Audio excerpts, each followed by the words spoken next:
আসসালামু আলাইকুম গাইস, সবাই কেমন আছেন? আশা করি সবাই ভালো আছেন। তো আপনারা অনেকেই আমাকে বলছিলেন যে মোবাইল কন্ট্রোল ড্রোন কিভাবে বানাতে হয় এটা নিয়ে একটা ভিডিও দেওয়ার জন্য। তো আজকে আমি চেষ্টা করব আপনাদের একটা ফুল ড্রোন বানিয়ে দেখানোর জন্য, যেখানে আমি একটি মোবাইল দিয়ে কিভাবে একটা ড্রোন কন্ট্রোল করা যায় এর ডিটেলস আপনাদের দেখানোর চেষ্টা করব। এরপরে এই ড্রোনটি বানাতে কী কী ধরনের পার্টস ব্যবহার করা হবে প্রত্যেকটা বিষয় আপনাদের আজকে ক্লিয়ার করার চেষ্টা করব। তো আপনারা আশা করি ভিডিওটা শেষ পর্যন্ত দেখবেন।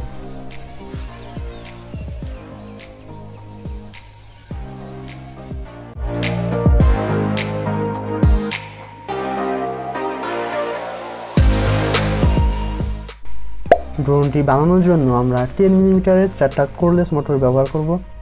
এরপরে আমরা আইসক্রিমের 2টি কাঠি এবং একটা ফোম বোর্ড এখানে ব্যবহার করব এর বডি হিসেবে, যেটা আমি আগেই কেটে নিয়েছি। এরপরে আমরা 75 মিলিমিটারের 4টা প্রপেলার ব্যবহার করব।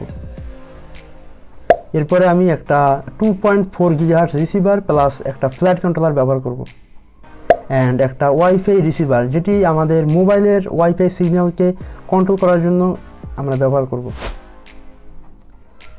তো শুরুতে আমরা হটগুলো আমাদের পপি স্টিকগুলোকে আমাদের ফোম বোর্ডের সাথে লাগানোর জন্য ব্যবহার করব। তো আপনারা এখানে খুব বেশি একটা হটগুলো ব্যবহার করবেন না, কারণ আমাদের ড্রোনে সেক্ষেত্রে ওয়েট একটু বেশি হবে। তো অবশ্যই একটু কম হটগুলো ব্যবহার করার চেষ্টা করবেন।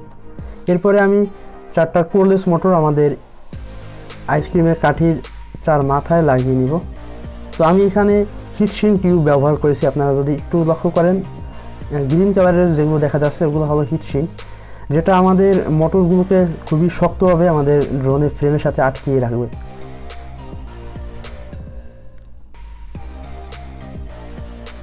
তো আমাদের মোটরগুলো লাগানোর পরে আমাদের ড্রোনটার দেখতে ঠিক এই রকম লাগছে। এখন আমি বোথ সাইড টেপ দিয়ে আমাদের যে ফ্ল্যাট কন্ট্রোলারটি আছে সেটি আমাদের ড্রোনের একদম মিডল বরাবর এটিকে বসিয়ে নেব। এবং আপনারা অবশ্যই এই বিষয়টি খেয়াল রেখে আপনাদের ড্রোনটি বানাবেন, কারণ এটি একটু আঁকাবাঁকা হলে আমাদের ড্রোনটা ঠিকভাবে ফ্লাই করবে না। এরপরে আমাদের যে ওয়াইফাই রিসিভারটি আছে সেটিকে আমি আমাদের ড্রোনের ঠিক সামনের দিকে বসিয়ে নিলাম। এখন আমি আমাদের ফ্লাইট কন্ট্রোলারের সাথে আমাদের ওয়াইফাই রিসিভারটিকে কানেক্ট করে নিলাম। তো এটি কানেক্ট করার পরে আমাদের ড্রোনটা দেখতে ঠিক এইরকম। তো এখন আমি আমাদের যে মোটরগুলো আছে সেগুলোকে কানেক্ট করে নিব। আমি এখানে সোল্ডারিং আয়রন ব্যবহার করতেছি এগুলোকে কানেক্ট করার জন্য। তো আমাদের মোটরগুলো হলো ক্লকওয়াইজ এবং কাউন্টার ক্লকওয়াইজ। এখানে মোটর 1 অ্যান্ড মোটর 3 হলো আমাদের ক্লকওয়াইজ এবং মোটর 2 অ্যান্ড মোটর 4 হলো আমাদের কাউন্টার ক্লকওয়াইজ। তো আপনারা এই বিষয়গুলোকে খেয়াল রেখে অবশ্যই ড্রোনটিকে ফ্লাই করবেন বা আপনারা ড্রোনটিকে বানাবেন।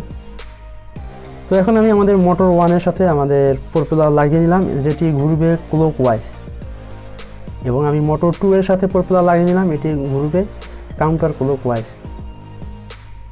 এরপরে আমি মোটর 3 প্রপেলার লাগিয়ে নিলাম, যেটা ঘুরবে ক্লকওয়াইজ, অ্যান্ড আমি মোটর 4-এর সাথে প্রপেলার লাগিয়ে নিলাম, যেটা ঘুরবে কাউন্টার ক্লকওয়াইজ। তো আমাদের ড্রোনটার সামনে ঠিক ওই দিকে।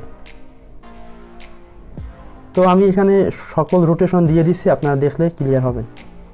তো এখন আমি এখানে আমাদের 600 মিলিঅ্যাম্পিয়ারের যে লিথিয়াম আয়ন ব্যাটারিটি আছে আমি বোথ সাইড টেপ দিয়ে এখানে লাগিয়ে নিলাম। তো এখন আমি আমাদের ড্রোনের সাথে আমাদের ব্যাটারিটি কানেক্ট করে নেব। তো এখানে একটা এলইডি আপনারা দেখতে পাবেন, এটি ব্লিং করতেছে। তো ওটি আমাদের ওয়াইফাই রিসিভারের উপরে একটা এলইডি আপনারা দেখতে পাচ্ছেন। তো এখন আমি ওয়াইফাই কানেক্ট করে নেব আমাদের ড্রোনের সাথে। তো এখানে আমি ওয়াইফাই 4K নামে একটা ওয়াইফাই পেয়েছি, যেটি আমি কানেক্ট করে নিয়েছি। এখন আমরা চলে যাব KYFPB নামে একটা অ্যাপস, যেটা আপনারা প্লে স্টোরে পেয়ে যাবেন।